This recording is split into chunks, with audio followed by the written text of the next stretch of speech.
Let's consider what's gonna happen if the development of AI isn't shut down, and it won't be, because primates, so-called humans, are A. generally moronic, B.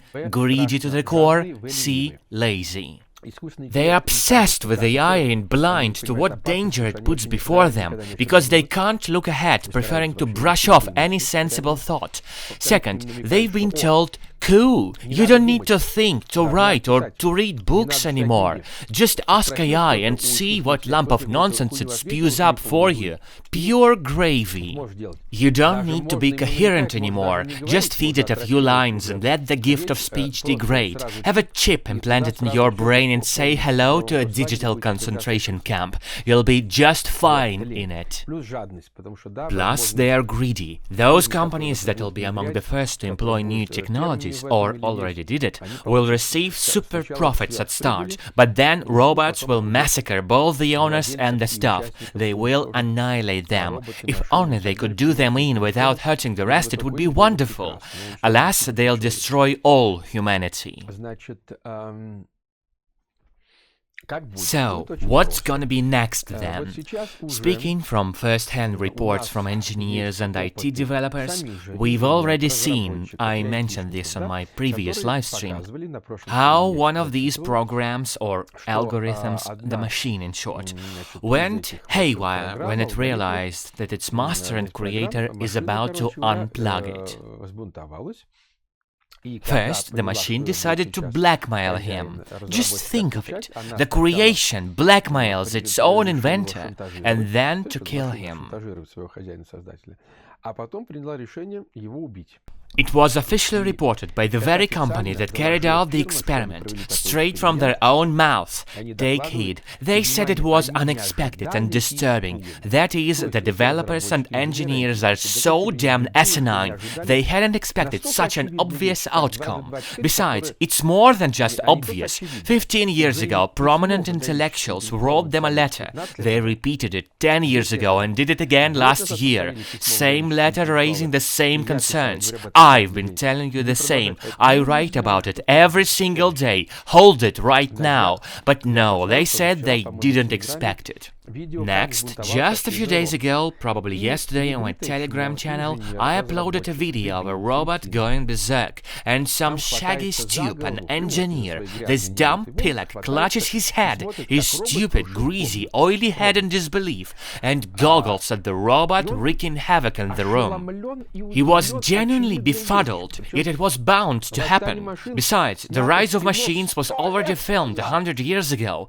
Back then, nobody even dreamed of artificial intelligence. Now it's all thickened up.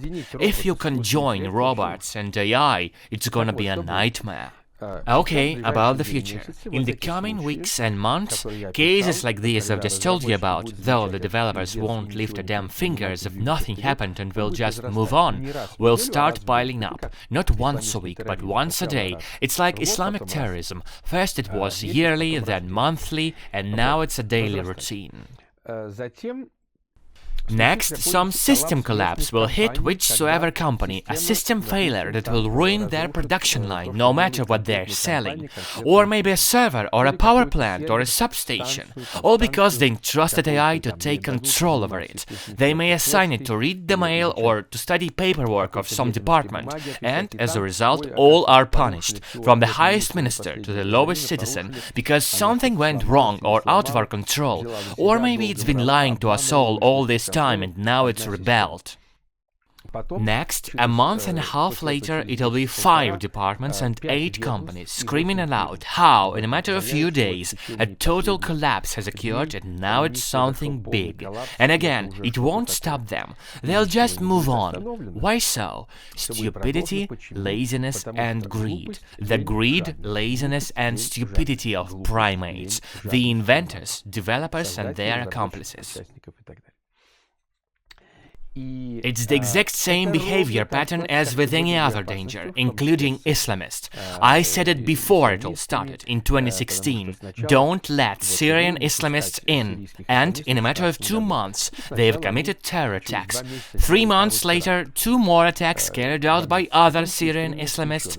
Then it began happening every week. And now, as you know, for the last year, it's been happening daily. Syrians are butchering the Germans. They rape them, they harass them in the swimming pools, and so on.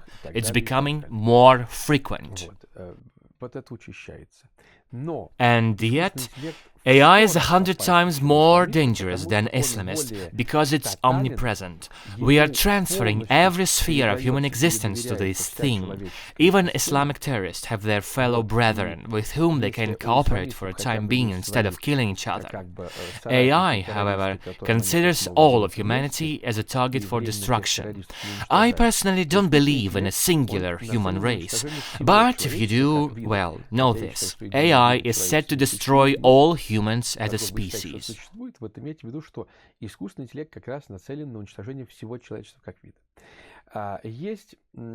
There are suicidal potheads who, out of sheer hypocrisy, are barking at me or another anti-AI individuals like how wrong we are and nothing bad's gonna happen and there is no danger.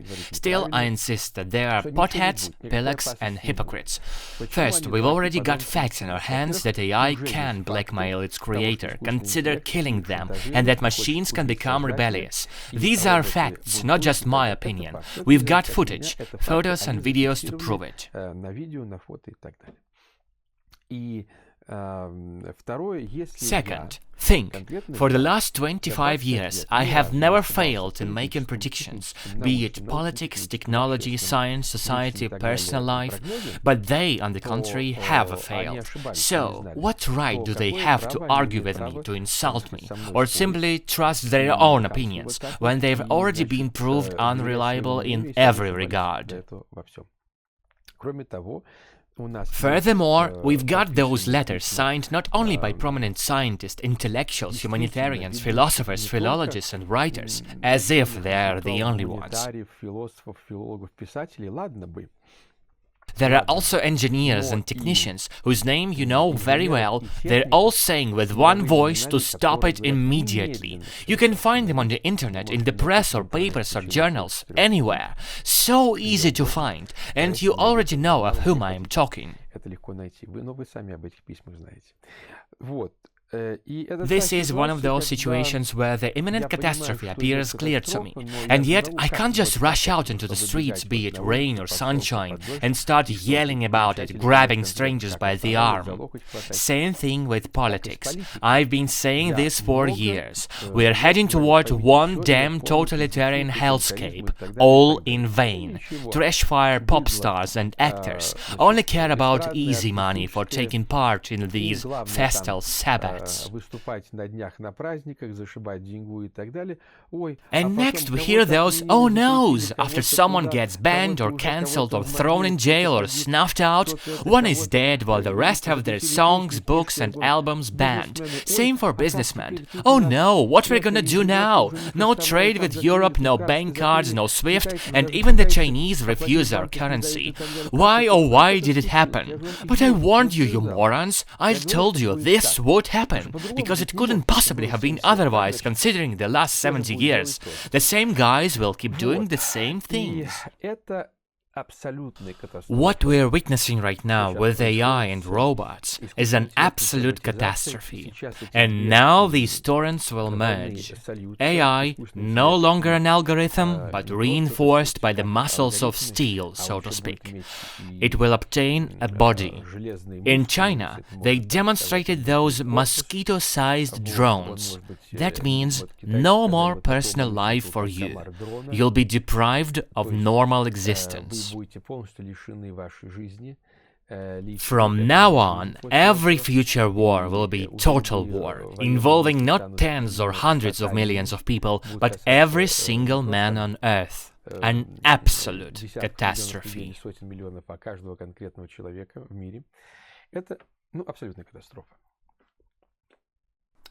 I repeat, we can stop it only as a united force. Let's talk about it, and talk loudly. Make them stop, explain it to them, by force or by reason.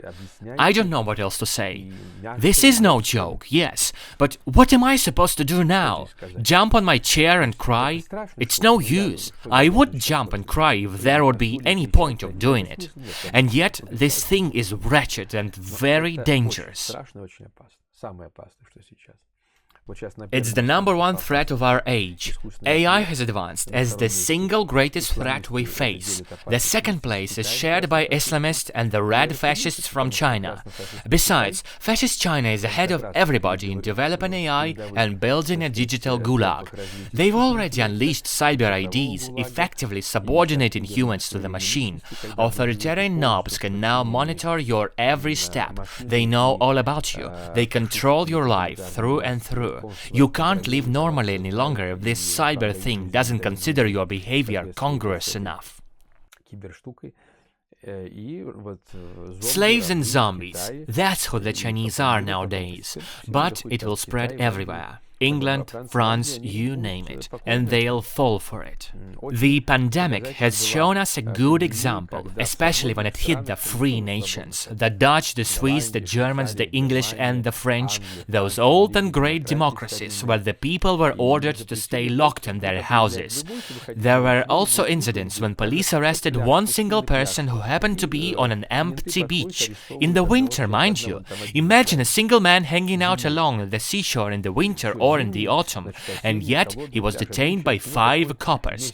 Coppers are allowed to be together, of course, since they represent the government. That's how bureaucrats call themselves. But he can't stay outside alone. If you're a needy man running on fumes with your business or barely getting by with your weenie cafe with only 3 tables, they'll strangle you. Your cafe is closed now because we have a pandemic over here, and we've decided, science and constitution be damned, that you've got no right to continue your business, so we will just break you. And break them they did. Everyone swallowed it. They snatched kids from their parents who were sitting at a cafe, no matter whether they jabbed or not. They've been taken right away. That's how fascism has overcome places where great classical democracy once ruled. They're ripe enough to accept cyber IDs, to fall under total control when one single messenger possesses complete data on individuals, where they go, what they read and what they like to watch, and it will decide what they're allowed to be given, be it jobs or prison bunks. It contradicts the constitution completely, for it is plain totalitarianism. And China is its biggest stage nowadays. There was never democracy in Asia, that's why it was so easy to achieve. Next, it'll spread across the world. This is a catastrophe, and we must resist it with all our strength.